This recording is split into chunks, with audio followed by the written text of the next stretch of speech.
A inflação no Brasil está muito elevada. O índice IPCA, que serve como uma média da inflação ao longo dos últimos 12 meses, já está acumulando 9,68% de alta. Isso significa que, segundo a metodologia de cálculo desse índice, uma cesta de produtos avaliadas subiu em média 9,68%. Neste vídeo, eu quero ensinar para vocês quais as causas da inflação e, mais importante, como se proteger dela. Saudações àqueles que nos assistem. Bem-vindos ao Operação Centelha, o canal da Climb Investimentos. Meu nome é Josué e eu sou analista de valores mobiliários. Por aqui falamos sobre economia, mercados e investimentos, tudo isso sobre uma perspectiva de internacionalização. Então, se você gosta desse tipo de conteúdo, já se inscreva aí no canal, deixe o seu like no vídeo e comente aí abaixo. E vamos ao conteúdo logo após a abertura.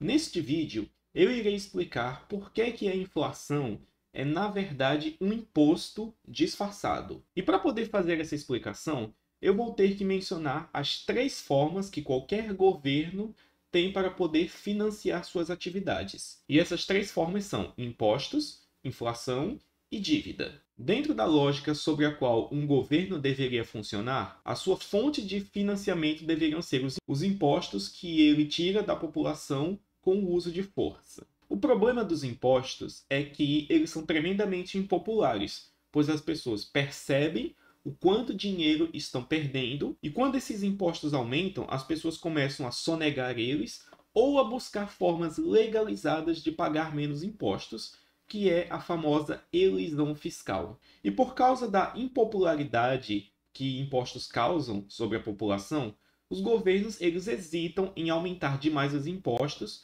pois isso dificulta coisas como reeleição ou o mero ato de governar. E é por causa dessa impopularidade que governos gostam de recorrer a formas mais indiretas de remover recursos da população para poder financiar suas atividades. Uma dessas formas indiretas é através da emissão de dívida. Aqui no Brasil isso é feito principalmente através do Tesouro Nacional, que emite títulos de dívida, que são certificados que podem ser adquiridos por instituições financeiras, por investidores pessoa física e até por investidores estrangeiros. E esse título, resumidamente, diz que o governo se compromete a pegar um certo valor e pagá-lo de volta no futuro, acrescido de um determinado juros. E os governos fazem isso para poder adquirir esse dinheiro que foi pego emprestado de pessoas para poder financiar suas atividades. Só que, da mesma forma como acontece com os impostos, chega uma hora em que governos não conseguem mais recorrer tanto a esse fator.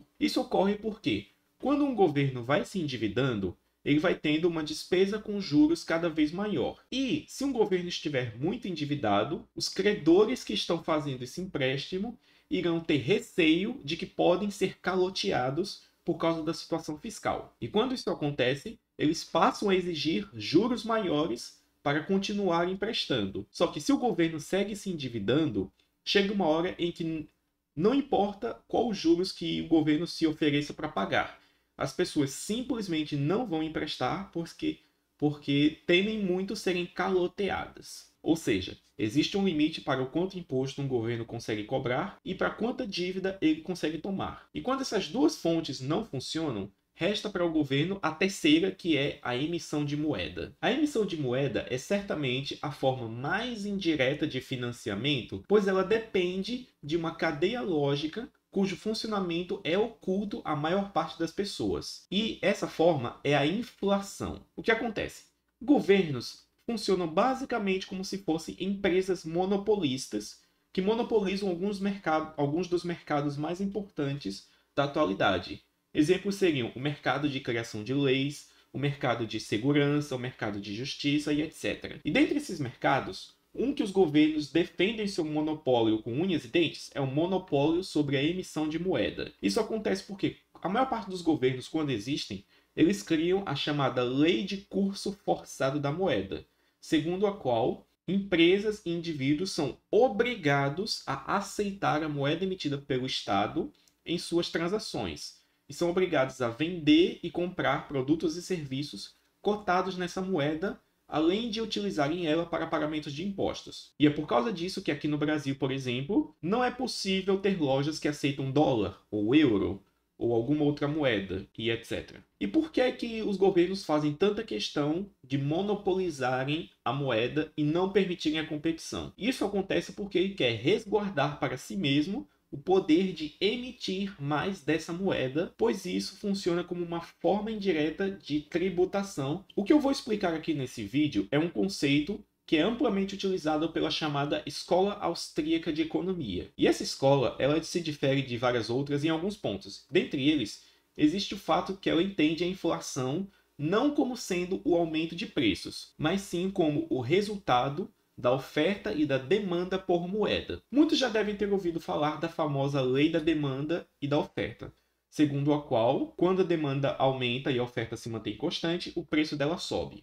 Isso dá origem a duas curvas de oferta e demanda que vocês podem ver aí na tela. Esse preço daí, que é onde a curva da oferta encontra com a curva da demanda, vai dar o chamado preço de equilíbrio de alguma mercadoria no mercado. O que a Escola Austríaca de Economia inova é afirmar que esta mesma curva se aplica ao dinheiro, ou seja, quando a oferta de moeda aumenta, mas a demanda por essa moeda mantém-se constante, o que acontece é uma perda do poder de compra da moeda, ou seja, quantos bens essa mesma quantidade de moeda é capaz de comprar, que tende a decrescer conforme a oferta de moeda sobe. Isso é inflação. E o mecanismo que melhor descreve isso é chamado de o efeito Cantillon, em homenagem a um economista. O que é o efeito Cantillon? Esse efeito fala que quando nova moeda é criada, ela não chega na economia em todos os pontos ao mesmo tempo. Em vez disso, ela vai chegar primeiro nas mãos de um certo grupo de pessoas. E esse grupo de pessoas, que são os chamados primeiros recebedores do dinheiro impresso, eles vão ter agora um poder de compra maior. E utilizando essas novas unidades monetárias, eles irão na economia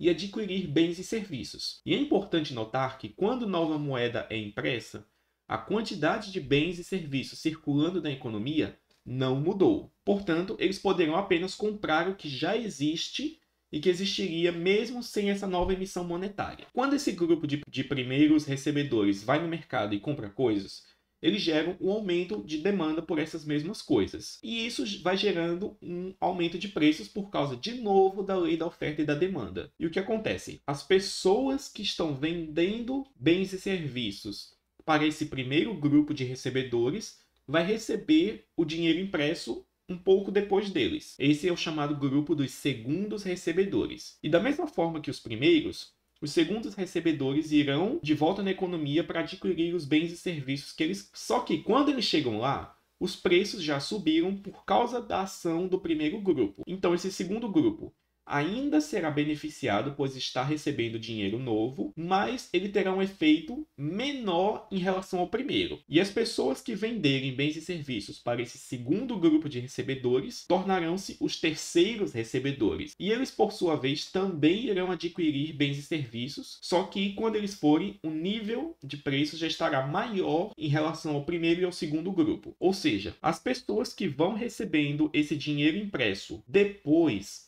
elas têm que arcar com preços maiores, que são proporcionalmente maiores do que a quantidade nova de dinheiro recebida. Logo, nessa lógica, em detrimento do primeiro grupo de recebedores, haverá o último grupo de recebedores. E esse grupo, quando receber a nova moeda, estará numa economia cujos preços aumentaram tanto que eles irão perder poder de compra, mesmo tendo recebido dinheiro impresso. Ou seja, é como se os últimos recebedores estivessem pagando um imposto para os primeiros recebedores. Essa é a essência do efeito Cantillon. E por que eu digo que a inflação é, na verdade, um imposto? Por quê? Graças à lei de curso forçado, o emissor de moeda é, em última análise, o Estado. E é o Estado quem costuma receber esse novo dinheiro impresso. E ele vai fazer isso para, entre vários motivos, sendo um deles, financiar suas próprias atividades, quando ele não consegue arrecadar impostos o suficiente. E quando ele imprimir esse dinheiro, ele vai fazer com que o último grupo de recebedores perca poder de compra. E por isso que inflação é um imposto disfarçado. E é por isso que precisamos saber que quando estamos tendo períodos de inflação elevada, como temos agora, é preciso saber que o culpado não são os empresários, não são os donos das lojas que estão aumentando em preços, mas que o culpado é o Estado, quem emitiu mais moeda e causou essa diminuição de poder de compra dos últimos recebedores. E uma forma de monitorar o avanço da inflação se dá através de monitorar quanto dinheiro existe em circulação na economia. Isso pode ser feito através do índice M2, que mede a moeda impressa circulando, os depósitos bancários e alguns outros fatores. E vocês podem ver, através desse gráfico aí na tela,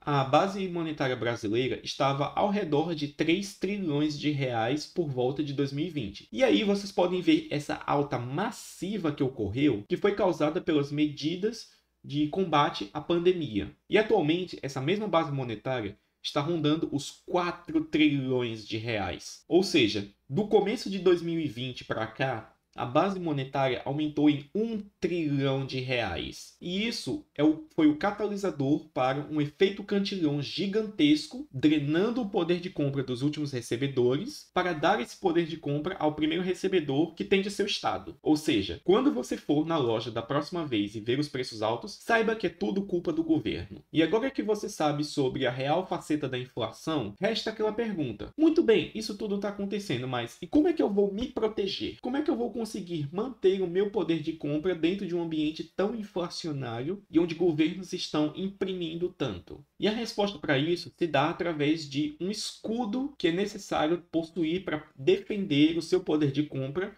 contra a impressora do Estado. E esse escudo, ele possui algumas camadas formadas por bens e ativos financeiros que retenham o seu poder de compra ao longo do tempo. E a primeira camada que eu gosto de citar aqui é o dólar, porque apesar do governo estadunidense também imprimir dinheiro, ele faz isso a uma taxa muito mais lenta do que o governo brasileiro. E isso faz com que o dólar no longo prazo se valorize frente ao real. Os dois estão caindo, pois os dois estão sendo depreciados, mas o dólar se deprecia de forma muito mais lenta. E, portanto, vemos aqui mais uma razão para poder ter patrimônio e, se possível, renda vinda em dólares. Mas quando eu falo dólar aqui, eu não falo apenas em comprar papel moeda e deixar isso debaixo do colchão. O que eu quero dizer são ativos financeiros denominados em dólares. Isso podem ser ações, ETFs, títulos de dívida, etc. Todos eles são ativos que, além de serem denominados em moeda forte, também carregam consigo rendimentos que podem proteger o seu poder de compra. Mas além da camada do dólar, é necessário possuir uma camada de proteção secundária, que são as chamadas reservas de valor. Uma reserva de valor é, de forma simples, um bem que tem a capacidade de corrigir seu valor, pelo menos pela inflação, de forma que ele mantém seu poder de compra ao longo do tempo. E nós temos uma dessas reservas de valor que vem sendo usadas